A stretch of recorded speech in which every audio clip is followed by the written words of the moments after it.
Hello बच्चों, welcome back to Dhyanam classes. Dhyanam classes में आप सबका स्वागत है।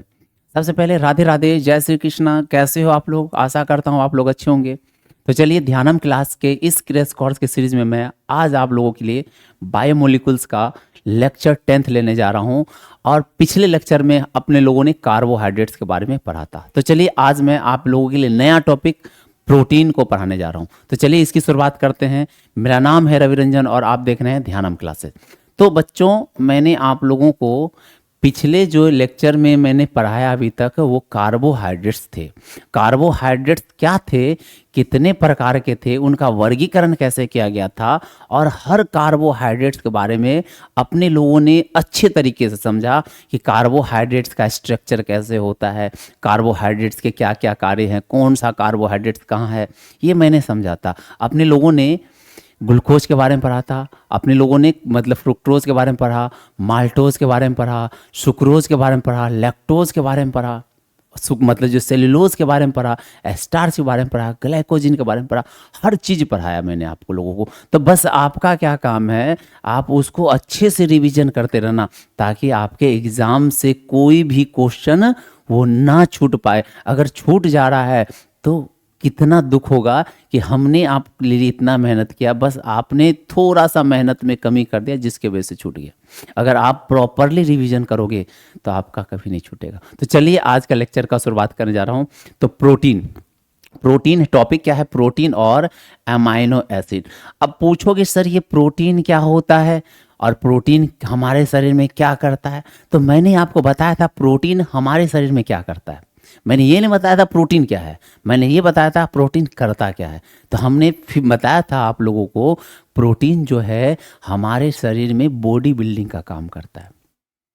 और पूछोगे सर ये बॉडी बिल्डिंग क्या होता है? तो मैंने ये भी बताया था कि प्रोटीन जो है हमारे आपके शरीर में जो मसल्स हैं, जो मांसपेशियां हैं, मांसपेशियां को बनाने का काम करता है। हमारे आपके शरीर की लंबाई को बढ़ाने का काम करता है। हमारे शरीर के अंदर, सेल्स के अंदर बहुत सारे मेटाबॉलिक एक्टिविटी होती है, उपापचय क्रिया होती है, उन सब के कराने का जिम्मेदार प्रोटीन को है।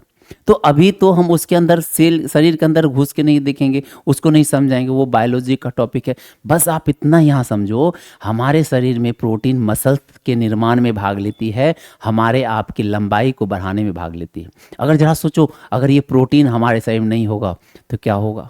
ये हमारे आपके मसल्स नहीं बन पाएंगे, हमारे आपके शरीर की लंबाई नहीं बढ़ पाएगी, और इसकी कल्पना करो कि क्या होगा इसके बाद, जीवन ही खत्म हो जाएगा। तो ये तो प्रोटीन के कार्य थे। आप पूछोगे सर ये प्रोटीन आखिर मिलता कहाँ पे है? बुआ, प्रोटीन हमें फूड से मिलता है। पूछोगे सर कौन से फूड से मिलता है? तो दो तरह के हमारे पास फूड है, एक एनिमल फूड है, एक प्लांट फूड है। एनिमल फूड को जंतु का भोजन कहते हैं, जंतु से जो प्राप्त होता है भोजन वो एनिमल फूड हो गया, और जो प्लांट से मिलता है वो प्लांट फूड हो गया। अच्छा, एक बात आप clear and cut and clear आप समझ लो कि क्या होता है। जो एनिमल प्रोटीन है वो हाई क्वालिटी प्रोटीन है, और जो प्लांट प्रोटीन है थोड़ी सी इसकी क्वालिटी कम है। लेकिन एक बात ये भी याद रख लेना आप, जो एनिमल फूड है अपने लोगों के शरीर के लिए नहीं बना है, वो हमारे शरीर के लिए उतना बेहतर नहीं है जितना बेहतर अपने लोग के शरीर के लिए प्लांट प्रोटीन है। ये याद रख लेना। देखो, मानता हूं वो अच्छी क्वालिटी का प्रोटीन है, लेकिन अपने लोगों के शरीर के लिए बेहतर नहीं है। जितना बेहतर अपने लोगों के लिए प्लांट फूड है, प्लांट प्रोटीन है, उतना बेहतर एनिमल प्रोटीन नहीं है। इसका एक एग्जांपल लेता हूं। जैसे मैं कहूंगा कि बाइक का जो इंजन है, हम जानते हैं वो बाइक का इंजन जो है पेट्रोल से चलती है। अगर पेट्रोल की जगह आप कोई दूसरा ईंधन डालो, जैसे केरोसिन ऑयल डालो, तो क्या होगा बाइक के साथ? पहला तो वो बाइक स्टार्ट नहीं होगा, स्टार्ट भी होगा तो कुछ दूर जाके बंद हो जाएगा। और ऐसे करके आप लगातार उसके अंदर केरोसिन ऑयल डालो तो देखना कुछ दिन के बाद वो आपका इंजन ही खराब हो जाएगा, वो इंजन सीज पड़ जाएगा। क्यों सीज हो गया? क्योंकि आपने उसके अंदर में फ्यूल को बदल दिया, ईंधन को बदल दिया। उसी तरह से हमारा शरीर है, आपका शरीर है, हमारा शरीर, आपका शरीर वही बाइक के इंजन के ही समान है। अगर उसके अंदर आप मतलब एनिमल प्रोटीन डालते रहो, वो तो फायदा, वो तो मसल्स में ग्रोथ तो करेगा, हाइट में तो वृद्धि करेगा, लेकिन उसके अनेक नुकसान भी है हमारे शरीर में। तरह तरह की बीमारियों को लेकर आता है, तरह तरह के मतलब रोगों को उत्पन्न कर देता है, जिससे हमारा जीवन जो है घट जाता है। लेकिन अगर एनिमल प्रोटीन की जगह हम लोग प्लांट प्रोटीन को खाते रहे तो अपना शरीर हमेशा स्वस्थ रहेगा। उसी प्रकार से जिस प्रकार से उसमें पेट्रोल की जगह केरोसिन डाला तो खराब हो गया, उसी तरह से हमारे शरीर को एनिमल प्रोटीन से बहुत नुकसान है। याद रखना, आप जरा सोचेंगे कि पुराने ज़माने में लोग इतने लंबा आयु कैसे जी लेते थे, क्योंकि वो प्लांट पे निर्भर होते थे। वो प्लांट का फल फूल कंद मूल खा के जीवित रहते थे, तो 200 साल 300 साल जीवित रहते थे। लेकिन आज क्या हुआ, आज घट गया, क्योंकि हम लोगों का डाइट चेंज हो गया, हम लोग के फूड शिफ्ट हो गए हैं, एनिमल से प्लांट, मतलब प्लांट से एनिमल की तरफ शिफ्ट कर गए, जिसके वजह से क्या हुआ, अपनी आयु घटती जा रही है। उसके कारण तरह तरह के डिजीज उत्पन्न हो रहे हैं, तरह तरह के रोग उत्पन्न हो रहे हैं। तो चलिए बोलो, आप बोलोगे सर ये तो मैं समझ गया, लेकिन आप ये बताओ प्रोटीन है क्या वास्तव में। तो चलिए आज मैं आप लोगों के लिए प्रोटीन का टॉपिक समझा रहा हूँ, एकदम बेहतरीन रूप से आप समझना, दिमाग को एकदम कंसंट्रेशन बना कर रखना है मेरे वीडियो पे, हमारे लेक्चर पे। और जिन बच्चों ने हमारा पुराना वीडियो नहीं देखा है, वो वीडियो को जरूर देखें, तब जाके ये लेक्चर आपको बेहतर से बेहतर समझ में आएगी। और ज़रूरतमंद बच्चों तक हमारा वीडियो को शेयर करते रहें। अगर आपको अच्छा लग रहा है पढ़ाई हमारा, तो निश्चित रूप से आप मतलब जो ज़रूरतमंद बच्चों तक शेयर करें, ताकि वो भी मतलब हमारे वीडियो से बहुत कुछ सीखे और मतलब अपने जीवन में सफलता हो पाए। ठीक है, तो चलिए आज हम शुरुआत करने जा रहे हैं प्रोटीन। तो सबसे पहला क्वेश्चन ये है कि सर हमने तो समझ लिया प्रोटीन के क्या क्या कार्य हैं, आप ये समझाओ कि प्रोटीन करता क्या है हमारे शरीर में। तो बाबू, प्रोटीन क्या होता है, प्रोटीन होता क्या है, इस बात को हम समझते हैं। तो देखो, हमने क्या बताया कि ये प्रोटीन जो होता है एक बहुलक है। प्रोटीन क्या है, बहुलक है, पॉलीमर्स है। आप पूछोगे सर किस चीज का बहुलक है, ये पहले बताओ, बहुलक होता क्या है। बहुलक तो सिंपल सा बात, मैंने पहले बार भी कई बार लेक्चर के दौरान मैंने ये समझाया था बहुलक क्या होता है। तो देखो सिंपल सा मतलब है बहुलक का, जब एक ही प्रकार के अणु बार बार रिपीट करके एक लंबा श्रृंखला वाला मतलब जो है अणुओं का निर्माण कर देता है, उसी को कहते हैं बहुलक। जैसे जैसे हमारे आपके घर में मतलब जो है करी होगी, करी आप समझते हो ना, चैन, वो चेन को देखना, एक ही प्रकार के करी के द्वारा मतलब वो आपस में इंटरलॉक होकर एक लंबा चेन बना लेता है। वही एक ही तरह के यूनिट बार बार रिपीट किए गए हैं, बार बार दोहराया गया है और उसको जोड़कर एक लंबा चेन बनाया गया। सेम उसी प्रकार से जब एक ही प्रकार के अणु आपस में रिपीट करते हैं और रिपीट कर कर के जुड़ जाते हैं और जुड़कर एक लंबा चेन बनाते हैं, उसी को बहुलक कहते हैं, उसी को पॉलीमर कहते हैं। आज के बाद आपके दिमाग में ये कॉन्सेप्ट घुस जाना चाहिए, क्योंकि अगला चैप्टर पॉलीमर्स ही है। तो पॉलीमर्स आपको यहाँ समझ में आ गया कि पॉलीमर्स क्या है। पॉलीमर्स बताएंगे, आप बहुलक के बारे में बताएंगे कि बहुलक वे अणु हैं या वे मतलब यौगिक हैं जो एक ही प्रकार के अणुओं के बार बार जुटने से या रिपीट करने से एक लंबा चेन बनता है, उसी का नाम बहुलक होता है। आप पूछोगे सर ये किसका बहुलक है प्रोटीन, बहुलक तो बता दे, लेकिन उसको बनाने वाला इकाई क्या नाम क्या है। वो बनाने वाला इकाई है एमिनो एसिड। तो हम बोल सकते हैं ये किसका बहुलक होता है, एमाइनो एसिड का बहुलक होता है। एकदम वीवीआई बात, एकदम इंपॉर्टेंट बात आपको भी बता रहे हैं, और इसको एकदम अच्छे से याद रखना। ये जो प्रोटीन है एमाइनो एसिड का बहुलक है। बोलोगे सर इसका मतलब क्या हुआ, कि हम बोलेंगे बेटा कि जब एमाइनो एसिड अच्छा एमाइनो एसिड को शॉर्ट में हम लिख सकते हैं ए। जब एमाइनो एसिड बहुत सारे संख्या में आपस में जुट जाते हैं, एमाइनो एसिड को शॉर्ट में क्या लिख देंगे, double A for amino, A for acid. तो एमाइनो एसिड, जब ये एमाइनो एसिड बहुत अधिक संख्या में क्या होंगे, आपस में जुड़ जाएंगे, और जुड़ने के बाद ये जो लंबा चेन बनेगा, इधर भी चेन इधर भी चेन। आप पूछोगे सर कितना लंबा चेन बनेगा, तो याद रख लेना बउआ, एक मिनट। आप पूछोगे सर कितना लंबा चेन बनेगा, ये बहुत लंबा n संख्या में ये जुटकर एक लंबा चेन बनाएगा। इसी चेन का नाम है प्रोटीन चेन। इसी चेन को हम बोल देंगे प्रोटीन चेन। अब जरा देखो प्रोटीन चेन कैसे बना हुआ है, प्रोटीन किस तरह से बना हुआ है। तो बोलोगे सर ये प्रोटीन में बहुत सारे अमाइनो एसिड आपस में जुड़कर एक लंबी श्रृंखला के संरचना को बनाया है। इसी संरचना का नाम आपने प्रोटीन चेन कहा या प्रोटीन का। हाँ यही है प्रोटीन। तो आपको समझ में आ गया प्रोटीन क्या होता है। प्रोटीन बहुलक है। पूछेंगे किसका बहुलक है, तो आप आंख बंद करके बताना ये सर अमाइनो एसिड का बहुलक है। समझ में आ रहा है कि नहीं आ रहा है। अब बउआ अगर समझ में नहीं आ रहा है तो वो भी कमेंट करे कि सर मुझे नहीं आ रहा है समझ में, तो मैं फिर उसको अच्छे से समझाने का कोशिश करूंगा। अगर समझ में आ रहा है तो अच्छा फीडबैक दे। आप अगर रिस्पॉन्स करते हैं कमेंट में तो मुझे खुशी होती है, मेरे शरीर में एनर्जी आता है, ताकि मन जो है और प्रसन्न हो जाता है। मन करता है मैं आपको और अच्छे से तरीका से पढ़ाऊँ और बेहतर से बेहतर कंटेंट आपके पास लेके आऊँ।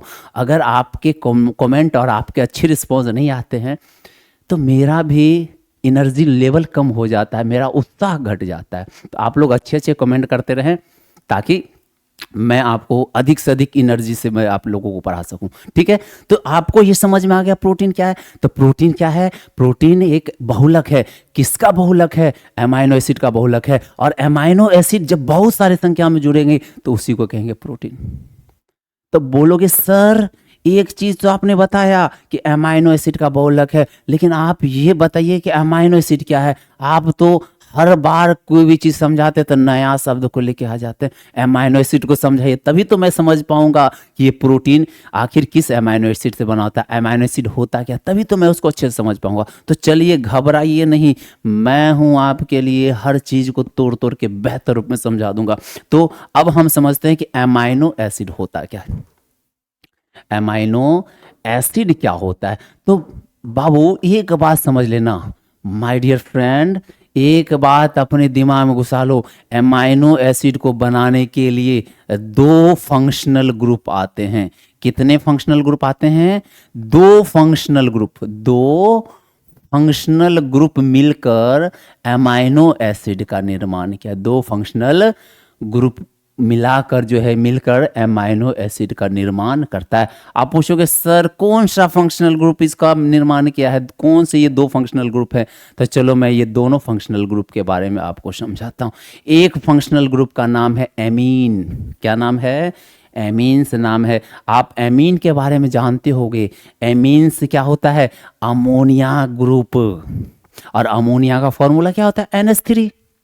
और जब NH3 में एक हाइड्रोजन निकाल लो तो अमोनिया का एक पोजीशन खाली हो जाता है। क्योंकि हम जानते हैं नाइट्रोजन के पास कितनी वैलेंसी, मतलब कितने उसके पास वैलेंसी है, उसके पास 3 वैलेंसी है। उसको तीन बॉन्ड बनाने की क्षमता है अमोनिया को, नाइट्रोजन के पास। और तीनों हाइड्रोजन जुड़ जाता है तो NH3 हो जाता है। लेकिन एक हाइड्रोजन को आपको हटा देना है, एक हाइड्रोजन को हटाना है, 2 ही हाइड्रोजन लिखना है। एक क्यों हटाना है सर, आपने एक क्यों हटा दिया, क्योंकि यहां पर कोई अन्य ग्रुप आके जुड़ेगा। इसी ग्रुप का नाम है एमिनो एसिड। ये पे यहां पे कोई भी R ग्रुप आके जुड़ सकता है, हमें नहीं पता, कोई भी R ग्रुप आके जुड़ सकता है।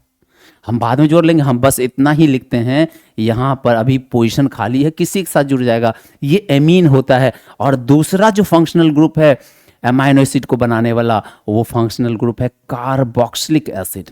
क्या नाम है, कार्बोक्सिलिक एसिड नाम होता है। आप पूछोगे सर ये कार्बोक्सिलिक एसिड क्या है, इसके फॉर्मूला क्या है। आपको याद होगा COOH ग्रुप को ही कार्बोक्सिलिक एसिड कहा जाता है। C एकदम अच्छे समझो, COOH। और इसका भी एक पोजीशन खाली होता है।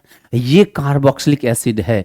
क्या है ये, कार्बोक्सिलिक एसिड। अगर आप इसके संरचना को बनाएंगे तो पता है इसका संरचना कैसे बनेगा। इसका संरचना देखो, यहाँ कार्बन है तो कार्बन लिखते हैं ना। हम जानते हैं कार्बन के पास कितने बंधन बनाता है, 4 बंधन बनाने की क्षमता है। तो 2 बंधन क्या करेगा, कार्बन ऑक्सीजन के साथ बना लेगा, क्योंकि ऑक्सीजन के भी पास 2 बंधन बनाने की क्षमता है।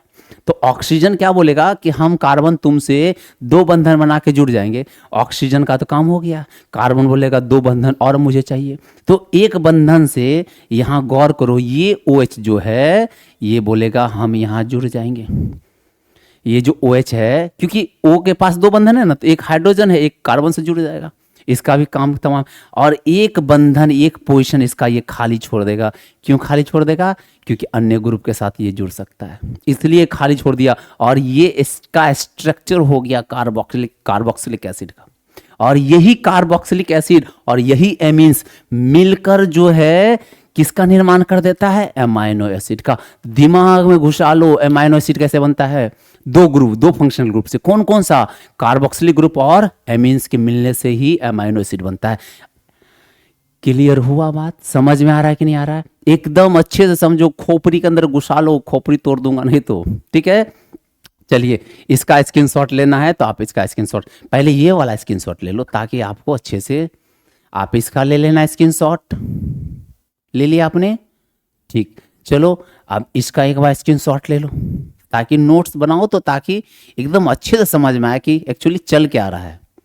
ठीक है, चलिए अब आप पूछोगे सर ये कैसे जुड़ता है? आखिर एमिनो एसिड को तो हम समझ गए दो ग्रुप मिलकर बनाता है, क्या ये दो ग्रुप आपस में जुड़ जाते हैं? कैसे जुड़ते हैं? तो बेटा ये बात आप समझ लेना, ये जो एमिनो एसिड है इसको बनाने के लिए दो ग्रुप की आवश्यकता थी। कौन कौन सा ग्रुप आया था? एक ग्रुप आया था एमीन। क्या आया था?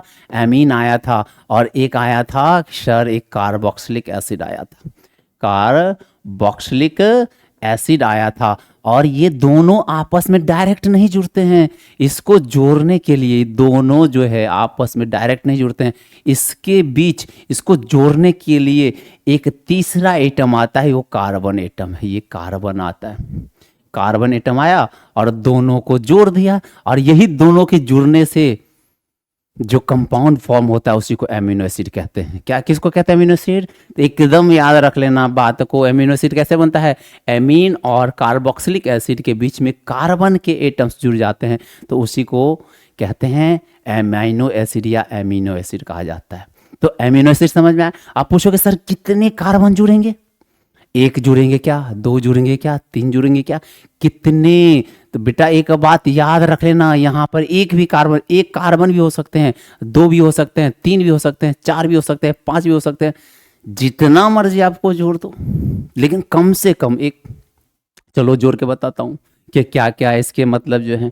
तो एक बात यहाँ समझना कि यहाँ पर अमाइनो एसिड है NH2 ग्रुप, और बताए थे ना एक पोजीशन खाली था, वो किसके साथ जुड़ गया? कार्बन के साथ, CH2 ग्रुप के साथ। और लास्ट में कौन है? COOH ग्रुप, दोनों जुड़ गया। बीच में कितने कार्बन? एक कार्बन है। आप एकदम गौर करते रहना। दूसरा एग्जांपल मैं ले रहा हूं NH2, यहां दो कार्बन जोड़ दो, CH2 जोड़ दिए, और लास्ट में COOH जोड़ दिए, दो हो गया। अच्छा तीसरा NH2 जोड़ दिया, तीन कार्बन जोड़ दो, CH2 और CH2, कितने कार्बन जुड़ गए बीच में? तीन, और लास्ट में क्या है? COOH। क्लियर हुआ? अब बताओ इस तीनों में अंतर क्या है? तो बोलोगे सर पहला वाला एमिनो एसिड में बीच में एक कार्बन है, दूसरा वाला में बीच में दो कार्बन है, और तीसरा वाला बीच में तीन कार्बन है। तो पूछेंगे आखिर इन तीनों कार्बन की संख्या को परिवर्तन करने पर क्या मिलेगा? तो बुआ एक बात याद रखना, IUPAC जब नेम लिखा जाता है किसका, मतलब ऑर्गेनिक इनऑर्गेनिक कंपाउंड का, सॉरी ऑर्गेनिक कंपाउंड का जब IUPAC नेम लिखा जाता है तो COOH के भी बगल में जो कार्बन होता है उस कार्बन को अल्फा कार्बन कहा जाता है। क्या कहा जाता है? याद रखना, COOH कार्बोक्सिलिक ग्रुप के जस्ट बगल में, मतलब कार्बोक्सिलिक ग्रुप का जो पहला नंबर का कार्बन है उसको अल्फा कार्बन कहा गया, और उसके जो सेकेंड नंबर पर कार्बन है बीटा कार्बन कहा जाएगा, उसके थर्ड नंबर पे जो कार्बन है गामा कार्बन कहा जाएगा। तो इसका नाम बताओ, ये कौन सा कार्बन है? बोलेगा सर पहला नंबर पे तो अल्फा। पूछेंगे इसका बताओ, तो सर ये दूसरा नंबर पे है बीटा। सेम इसी तरह से बताओ, ये तीसरा एग्जांपल में ये पहला नंबर COOH के पहला नंबर का कार्बन है तो अल्फा बोलेंगे, ये कौन सा है? बीटा बोलेंगे। अब बताओ इसको क्या कहेंगे? इसका नाम गामा दे देते हैं, तीसरा नंबर का होगा गामा दे देंगे, सॉरी ये CH2 होगा, ये CH2 था। ठीक है, तो आपको ये बात समझ में आ गया कि मतलब जो है कार्बोक्सिलिक एसिड COOH के बगल का जो सबसे पहला नंबर का कार्बन है अल्फा कार्बन, उसके सेकेंड नंबर का कार्बन है बीटा कार्बन, उसके थर्ड नंबर का है गामा कार्बन, फोर्थ नंबर होगा डेल्टा कार्बन। इस तरह से अलग से नाम उसका दे दिया जाता है, और इसलिए यहाँ पर पहला नंबर पर एक ही कार्बन है, अल्फा ही कार्बन मौजूद है, इसलिए इसका नाम जो दिया जाता है बेटा याद रख लेना, इसका नाम दिया जाता है अल्फा एमाइनो एसिड का नाम दिया जाता है, अल्फा एमाइनो। क्यों अल्फा अमाइनो एसिड? तो बोल देना सर यहाँ पर केवल दो बीच में एक ही कार्बन की संख्या थी और ये कार्बन अल्फा कार्बन था, इसलिए नाम इसका अल्फा अमाइनो एसिड दे दिया। और दूसरा बताओ, दूसरा में अल्फा भी है बीटा भी है, तो लास्ट जहां तक जाएगा वहां तक नाम देना है। तो लास्ट कहां गया? बीटा तक, इसलिए इसका नाम हो जाएगा beta amino acid. Beta amino. Clear हो रहा है बाबू? उसी तरह से बताओ ये थर्ड वाला का क्या नाम दूं? आप जरा सोच के बताओ, 10 सेकेंड का समय लो, सोचो, कमेंट में लिखो। हाँ सर, यहाँ लास्ट में गामा है, और गामा है इसलिए इसका नाम क्या होएगा? इसका नाम होएगा gamma amino acid. Gamma amino acid कहा जाएगा। ये तीनों क्लियर हुआ मित्रों? समझ में आया? चलिए ठीक है, आप इसका स्क्रीनशॉट ले लेंगे, फिर मैं आगे समझाता हूँ। समझ में आया?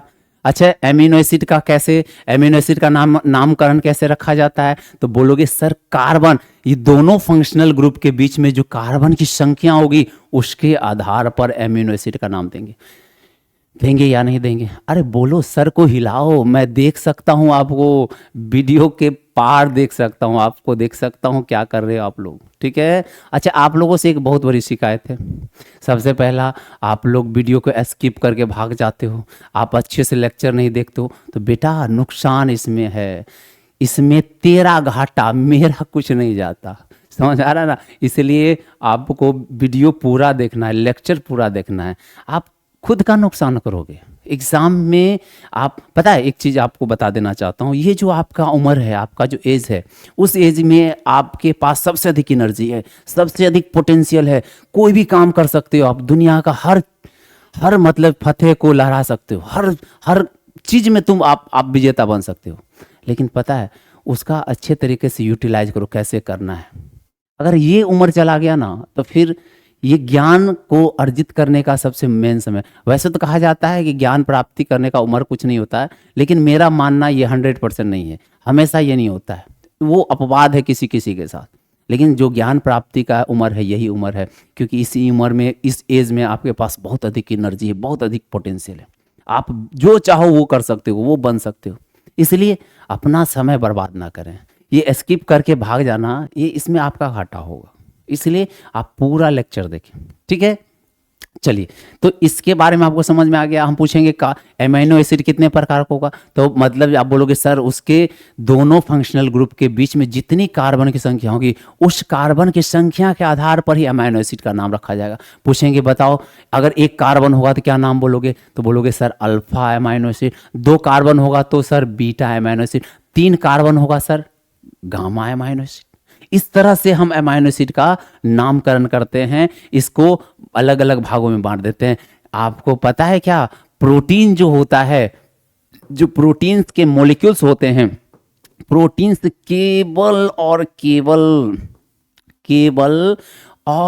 केवल याद रखना, ओनली एंड ओनली, केवल और केवल अल्फा एमाइनो एसिड से मिलकर बना होता है। किससे मिलकर बना है बाबू? नाम बताओ सर। अल्फा एमाइनो एसिड से मिलकर ये बना होता है। मिला बाबू, मिला सोना। हाँ, आपने सही बोला। ये कौन से एमाइनो एसिड से बना है? अल्फा एमाइनो एसिड से ये मिलकर बना होता है। क्या आपको ये बात समझ में आया कि नहीं आया? एकदम याद रखना। अब पूछेंगे आपसे प्रोटीन का डेफिनेशन बताओ क्या है, तो बोलेगा सर प्रोटीन एक बहुलक है। पूछेंगे बेटा किसका बहुलक है, तो आप बता देना सर अमाइनो एसिड। नहीं, वो भी बात बोलना सही है, लेकिन कंप्लीट नहीं है। आप बोलना alpha amino acid. Amino acid भी बोल दो, कोई दिक्कत नहीं, लेकिन आप जब अल्फा का नाम लेते हो तो इसका कंप्लीट एड्रेस पता चलता है, कंप्लीट डेफिनेशन होता है।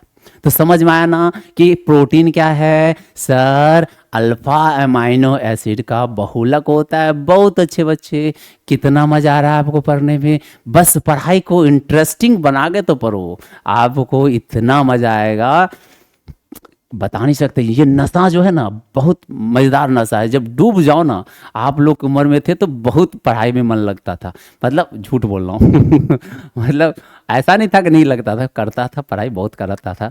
अगर कोई मतलब अपनी स्थिति अपने परिस्थिति को देखता था तो मन में जिज्ञासा होता था कि मैं ये कर गुजरूंगा, रात रात भर मतलब जो है, कभी कोई मूवी देख लिया, मोटिवेट हो गया, उसको देख देख कर इतना पढ़ाई करता था।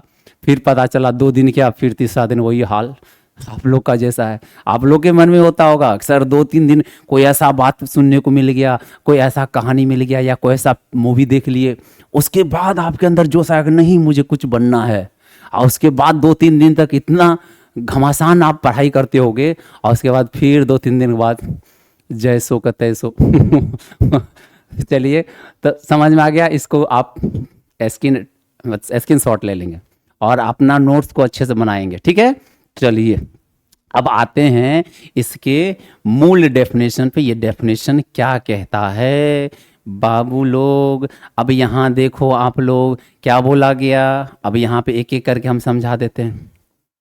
सबसे पहला बात क्या है, एमाइनो एसिड, सॉरी पहले डेफिनेशन पाते हैं। पहला प्रोटीन क्या है, तो सबसे पहला हम चीज़ क्या बताए थे प्रोटीन के बारे में, तो ये बताया है प्रोटीन जो है अल्फा एमाइनो एसिड का बहुलक है। समझ में आया?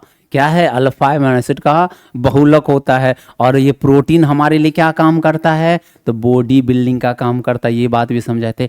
कहाँ से मिलता है? पनीर में मिलता है, दूध में मिलता है, अंडा मिलता है, दाल में मिलता है, गेहूं मिलता है, मटर, मछली, मांस, ये सब में प्रोटीन पाया जाता है। अगर इस तरह का भोजन हमारे आम मतलब डेली के मतलब जो हमारे भोजन में शामिल हो जाए तो हमारे शरीर में प्रोटीन भरपूर मात्रा में मिलेगा। कोई बच्चा कुपोषण का शिकार नहीं होगा। भारत में बहुत सारे बच्चे हैं जो कुपोषण के शिकार हैं। कुपोषण का मतलब है उसमें भरपूर मात्रा में प्रोटीन, बहुत भरपूर मात्रा में पोषक तत्व की कमी है। तो ये सब ऐसे आहार हैं जिसमें भरपूर मात्रा में प्रोटीन है। और हमने बताया था कौन सा प्रोटीन अच्छा है, प्लांट प्रोटीन। क्वालिटी तो एनिमल प्रोटीन का अच्छा है, लेकिन हमारे शरीर को कौन सा फ्यूल चाहिए बताए थे ना। पेट्रोल के बदला अगर आप केरोसिन डालोगे तो आपका इंजन भी खराब हो जाएगा, ठीक है। इंजन को खराब नहीं करना है, आप खुद समझदार हो, ठीक है। तो इस बात को समझ में आया। अच्छा, अगर आपसे एग्जाम में पूछ दे कि सर इनमें से सबसे अधिक प्रोटीन किस में है, अगर ऑप्शन में आपका अंडा आए तो अंडा मारना सबसे पहला ऑप्शन, दूसरा ऑप्शन पनीर मारना, तीसरा ऑप्शन दाल मांस मार देना, मतलब तीसरा ऑप्शन दाल, दाल में भी बहुत अधिक प्रोटीन है। अच्छा, आप कमेंट करके बताओगे सबसे अधिक प्रोटीन किस दाल में पाया जाता है। अगर जिसका आंसर सही होगा मैं उसको हार्ट दे दूंगा, ठीक है। तो कृपया करके आप लोग सब सारे बच्चे, हाँ गूगल सर्च नहीं करना अपने अपने दिमाग से बनाना है कि सबसे अधिक प्रोटीन किस दाल में है। कल मैं इसका आंसर दूंगा, ठीक है।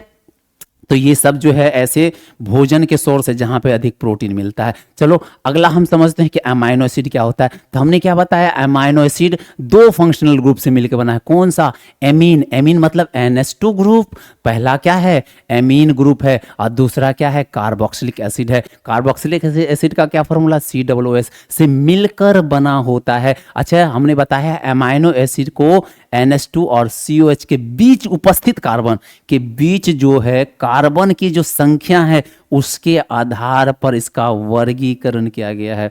किसके आधार पर? मतलब जो दोनों फंक्शनल ग्रुप के बीच में, कौन सा फंक्शनल ग्रुप? NH2 और COOH के बीच में कार्बन की संख्या के आधार पर। किसके आधार पर?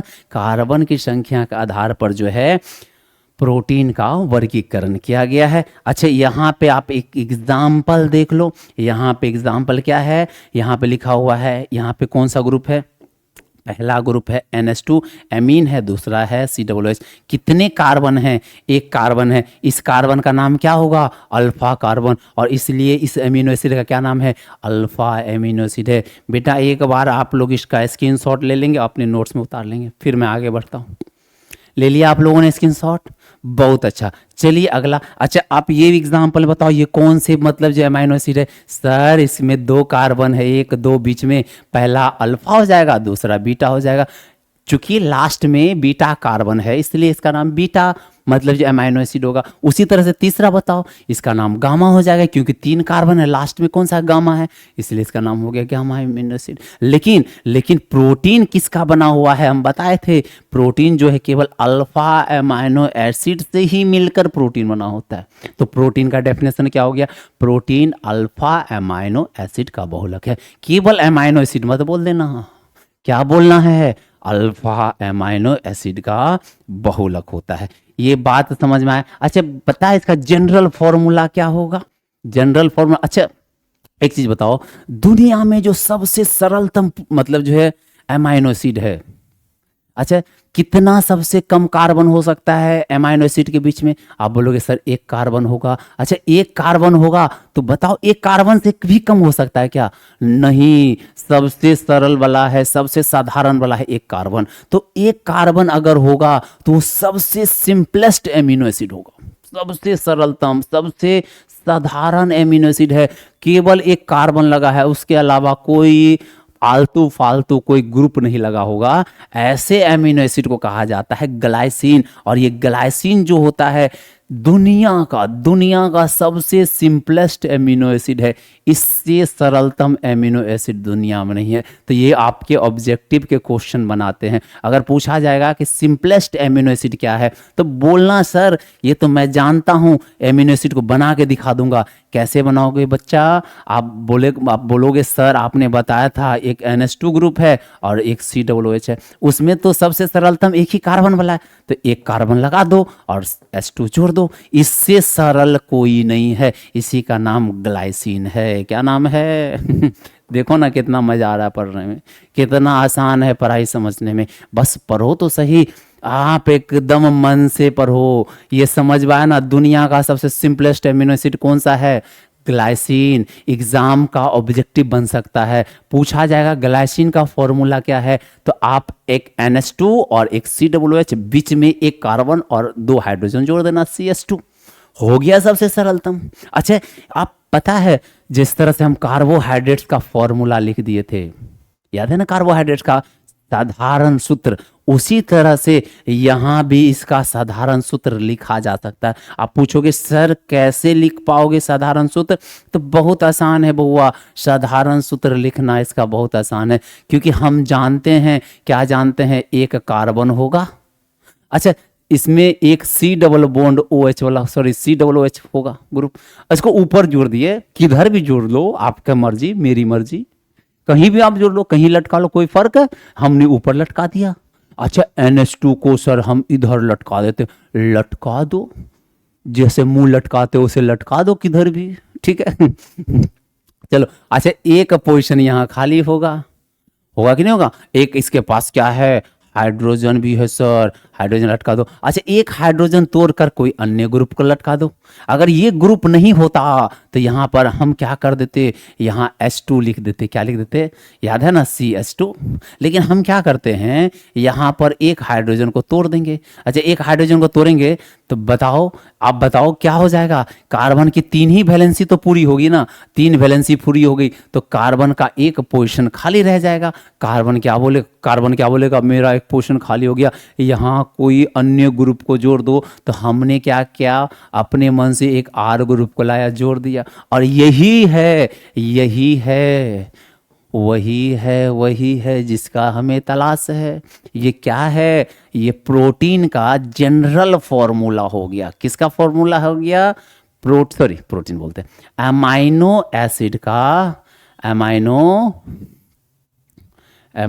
एसिड का ये जनरल फॉर्मूला हो गया, साधारण सूत्र, जनरल फॉर्मूला, साधारण सूत्र, ये जनरल फॉर्मूला हो गया।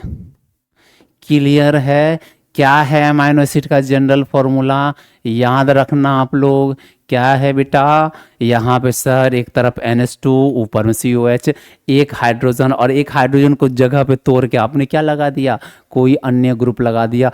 कोई भी पूछ ले कि अमाइनो एसिड का जनरल फॉर्मूला क्या है, आप हंसते हंसते बता देना उसको, बोला कि सर ने मुझे पढ़ाया है, मैं जानता हूँ, रटना नहीं है, समझना है, बस समझ लो, काम खत्म आपका। तो ये समझ में आ गया अमाइनो एसिड। अच्छा सर क्या यहाँ भी डी और एल लिख सकते हैं क्या?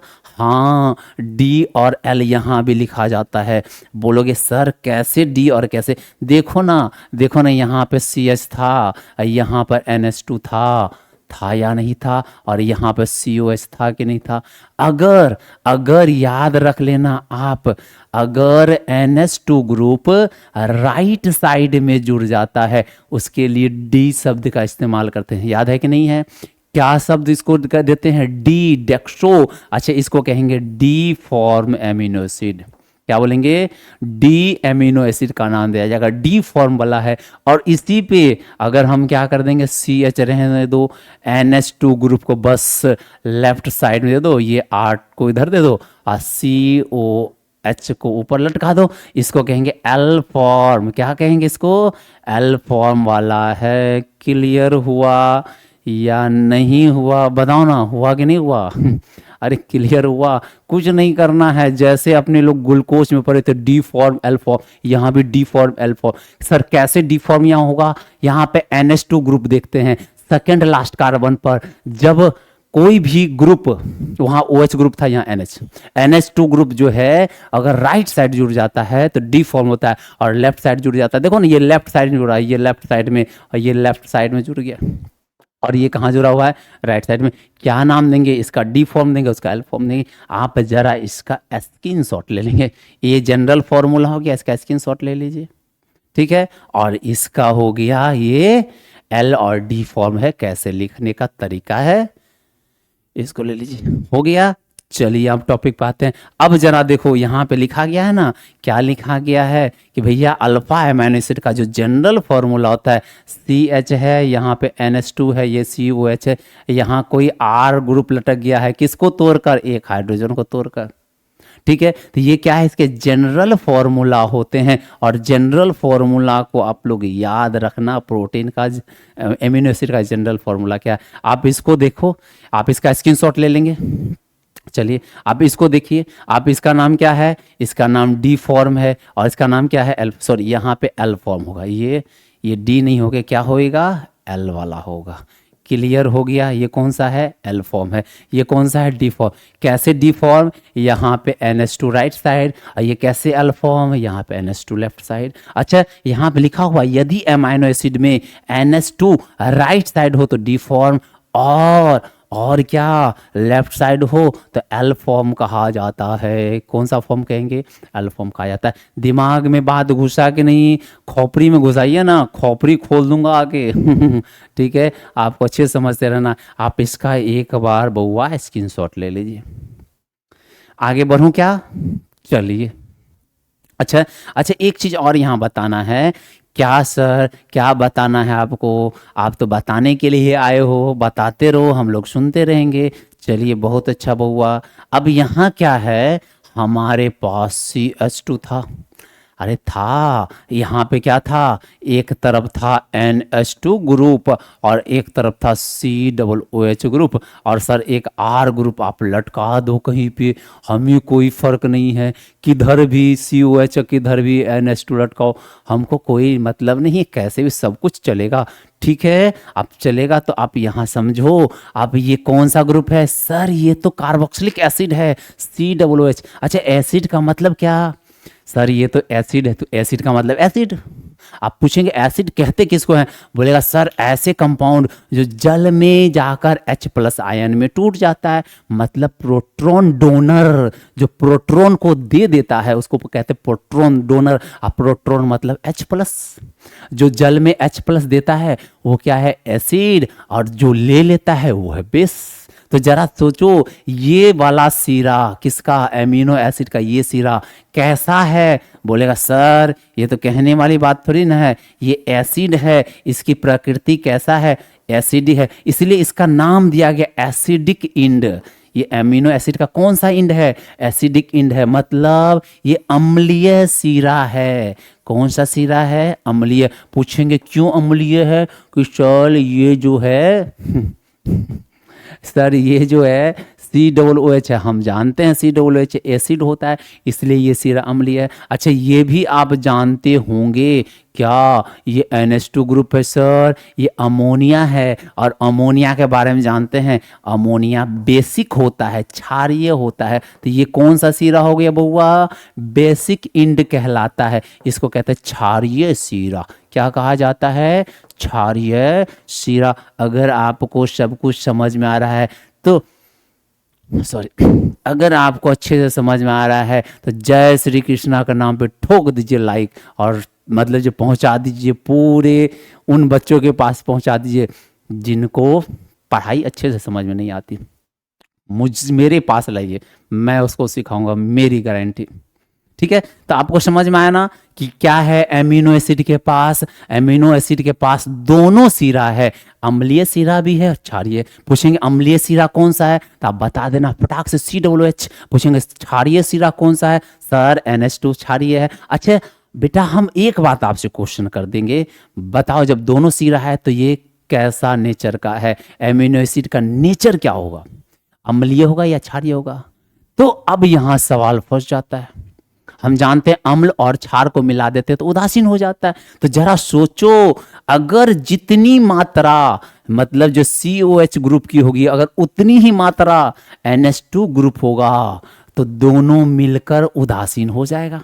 कब उदासीन होगा, जितना COOH होगा उतना ही NH2 होगा, तो दोनों मिलकर न्यूट्रल हो जाएगा। अगर एमिनो एसिड में COH की मात्रा अधिक हो और इसकी मात्रा कम हो, अब उदासीन नहीं कर पाएगा पूरा को, इसलिए ये हो जाएगा अम्लीय नेचर। अच्छा, अगर ये क्षारीय ज्यादा हो, उदास मतलब जो अम्लीय कम हो, तो ये पूरा का पूरा मतलब क्या हो जाएगा, उदासीन नहीं कर पाएगा और ये क्षारीय नेचर का हो जाएगा। तो अमीनो एसिड का अम्लीय और क्षारीय किस बात पर निर्भर करता है कि सर उसमें COH का मात्रा क्या है और NH2 का मात्रा क्या है। अगर दोनों की मात्रा बराबर है तो उदासीन हो जाएगा, अगर COH की मात्रा अधिक है तो ये अम्लीय हो जाएगा, अगर मतलब जो NH2 की मात्रा अधिक है तो ये क्षारीय हो जाएगा। समझ में आया, नहीं आ रहा है, उतार लो अच्छे से, स्क्रीनशॉट ले लीजिए आप लोग। आप लोगों को ये बात समझ में आ गया होगा। कितना आसान है पढ़ाई करना। आप लोग डरते हो कि सर मेरे को समझ नहीं आता, मेरे को समझ नहीं आता, मतलब औरतों की तरह महिलाओं की तरह आप शिकायत करते रहते हो। ठीक है, ये मर्द की निशानी नहीं है। ठीक है, मर्द जो है हर चट्टान से टकरा जाता है। वैसे तो ज़्यादा नहीं बोलूँगा, चलिए उतार लिया आपने, चलिए आप समझते हैं। अब यहाँ देखो क्या लिखा हुआ है, जो बात हमने समझा वही है। बोला गया ये COH वाला है, COOH वाला है, कौन सा टर्मिनल है, एसिडिक टर्मिनल है। टर्मिनल मतलब ही सीरा होता है, तो अम्लीय सीरा है। और ये NH2 कौन सा हो गया, बेसिक टर्मिनल है। और हम जानते हैं कि अल्फा एमिनो एसिड के COOH वाला सीरा एसिडिक होता है। एसिडिक मतलब प्रोटॉन डोनर, जो H+ आयन देता है उसको क्या कहते हैं, प्रोटॉन डोनर है। अरे एसिडिक किसको कहते हैं, जो H+ दे दे, और H+ को ही तो प्रोटॉन कहते हैं, और जो देता है उसको डोनर, दाता। तो ये H+ दाता है, प्रोटॉन डोनर कहा जाता है। और NH3 वाला जो सिरा है, NH2 वाला जो सिरा है, वो बेसिक है। और बेसिक क्या लेता है, प्रोटॉन को ले लेता है, ये प्राप्त करता है, इसको एक्सेप्टर कहा जाता है। कौन सा एक्सेप्टर, H+ आयन का एक्सेप्टर, मतलब प्रोटॉन एक्सेप्टर। तो बताओ इसको हम कौन सा सिरा कहेंगे, इसको हम कहेंगे H+, या इसी का नाम है प्रोटॉन। क्या नाम है, प्रोटॉन। इसको कहेंगे प्रोटॉन डोनर, क्योंकि ये दे देता है। और ये क्या करता है, H+ एक्सेप्टर। क्या है, एक्सेप्टर मतलब ये ले लेने वाला सिरा है। क्या ले लेगा, H+, और ये क्या दे देगा, H+। समझ में आया मेरा बच्चा, आया कि नहीं आया, आप इसका स्क्रीनशॉट ले लेंगे। अब ये भी बोल रहा है कि समान संख्या में उपस्थित NH2 और COOH वाला एमिनो एसिड न्यूट्रल होगा, उदासीन होगा। क्यों होगा, क्योंकि अम्ल और क्षार मिलकर दोनों को क्या कर देगा, उदासीन कर देगा। तो यहाँ बोला है समान संख्या में उपस्थित NH3 और COOH, अगर दोनों की संख्या समान हो जाए, मात्रा समान हो जाए, तो दोनों उदासीन कर देता है। आप इसका एक बार स्क्रीनशॉट ले लेंगे my dear friend, my dear friend, इसका स्क्रीनशॉट ले लें। अच्छा सर इसको क्लियर कर दिए तब लेंगे, ले लो, क्लियर कर दिया मैंने। क्लियर हुआ? नोट्स में लिखते हुए जाएंगे। अब कहा जाता है, क्या कहा जाता है, यदि अल्फा एमिनो एसिड में COOH की संख्या अधिक होने पर ये एसिडिक हो जाता है, एसिडिक प्रकृति हो जाता है। हम जानते हैं ना, COOH की मात्रा ज़्यादा हो तो एसिडिक हो जाएगा, और NH2 की संख्या अगर ज़्यादा हो जाए तो बेसिक प्रकृतिक हो जाएगा। ये तो हमने बताया था। अगर अल्फा एमिनो एसिड में COOH ग्रुप से NH3 ग्रुप पर प्रोटॉन का स्थानांतर होता है, उसको कहते हैं ज्विटर आयन। एकदम एकदम समझ लो, ये भी ज्विटर आयन के बारे में पूछा गया। अब क्या होता है ज्विटर आयन, समझ में आ रहा है ना बउआ सब? चलिए, अब ज्विटर आयन क्या है, बस इस टॉपिक को पढ़ा के आज का लेक्चर समाप्त करता हूं। अब क्या होगा ज्विटर आयन, अब इस बात को आप एकदम अच्छे से समझ लो। यहाँ क्या था, NH2 ग्रुप था सर, यहाँ CH2 जोड़ दीजिए, यहाँ पर कोई R ग्रुप जोड़ दीजिए। लीजिए मैं जोड़ देता हूँ ये R ग्रुप, ये R ग्रुप हो गया, यहाँ H हो गया, ये COOH था, और यहाँ क्या था, ये NH2 ग्रुप था। अब क्या हो रहा है, हम जानते हैं क्या, ये H प्लस दे देता है, ये क्या करता है, H प्लस देने वाला है, ये H प्लस देता है कि नहीं देता, और ये H प्लस एक्सेप्टर है। ये क्या है, H प्लस, सॉरी यहाँ पे ये H प्लस क्या है, H प्लस एक्सेप्टर, अभी जस्ट बताया हमने। और ये क्या है, H प्लस डोनर है।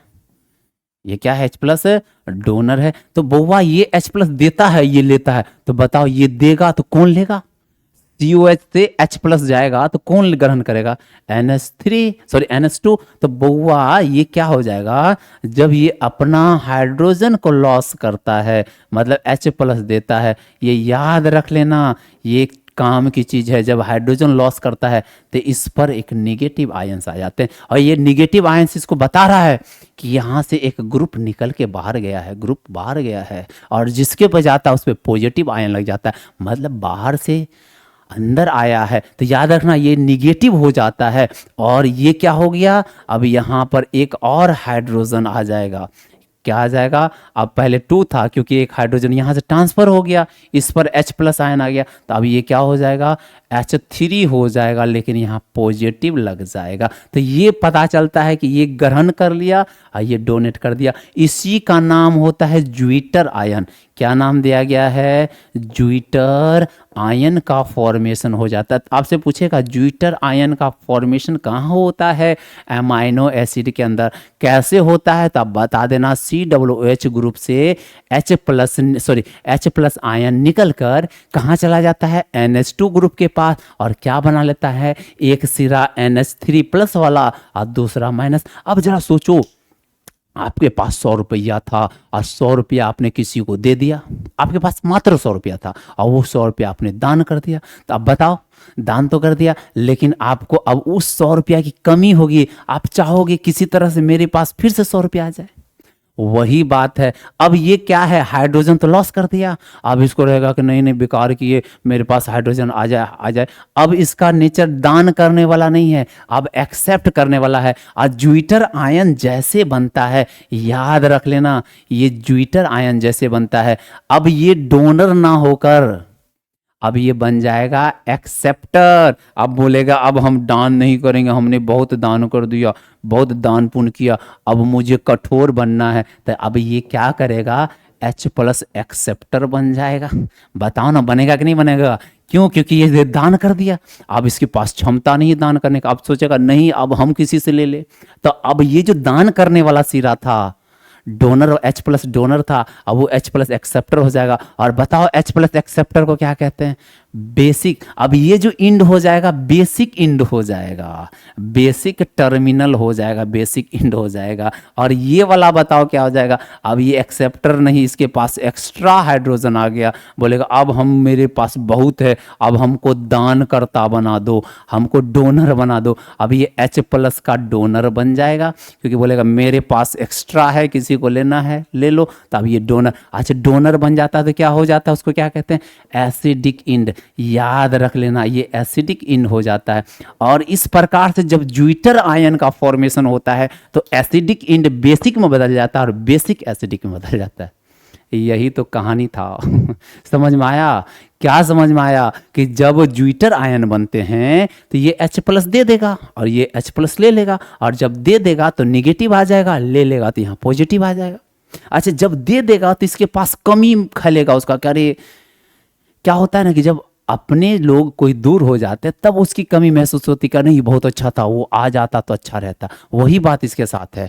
इसके पास हाइड्रोजन था तो इसने कदर नहीं किया, इसके पास नहीं था तो इसने कदर करके इससे ले लिया, और इसके पास कोई कदर नहीं था, और जब चला गया तब अब महसूस होने लगता नहीं बेकार दे दिए, मेरे पास रहता तो अच्छा रहता। तो अब ये जो दाता था, अब ये दाता नहीं बनेगा, बोलेगा मुझे दो, एक्सेप्टर बन जाएगा। और एक्सेप्टर बनता है तो उसको क्या कहते हैं, H प्लस जो लेता है क्या कहते हैं, बेसिक कहते हैं, और जो S प्लस देता है उसको क्या कहते हैं, एसिड कहते हैं। तो बताओ ये क्या हो गया, अब एक्सेप्टर अब मांग करेगा दे दो मुझे वापस दो, तो मतलब ये अब क्या हो गया, दाता से अब प्राप्तकर्ता बन गया, एक्सेप्टर हो गया। इसलिए ये सिरा क्या हो गया, बेसिक। पहले क्या था, एसिडिक था, अब क्या बन गया, बेसिक। तो कौन किस में बदल गया, एसिडिक वाला सिरा बेसिक में बदल गया। और यहाँ देखो ये पहले क्या था, बेसिक, अब इसके पास एक्स्ट्रा हाइड्रोजन आ गया, बोलेगा ले जाओ मेरे पास बहुत हो गया। तो ये अब क्या हो गया, ये मतलब डोनर हो गया। किसका डोनर, H प्लस का। अब ये S प्लस का डोनर हो गया तो बताओ क्या कहेंगे उसको,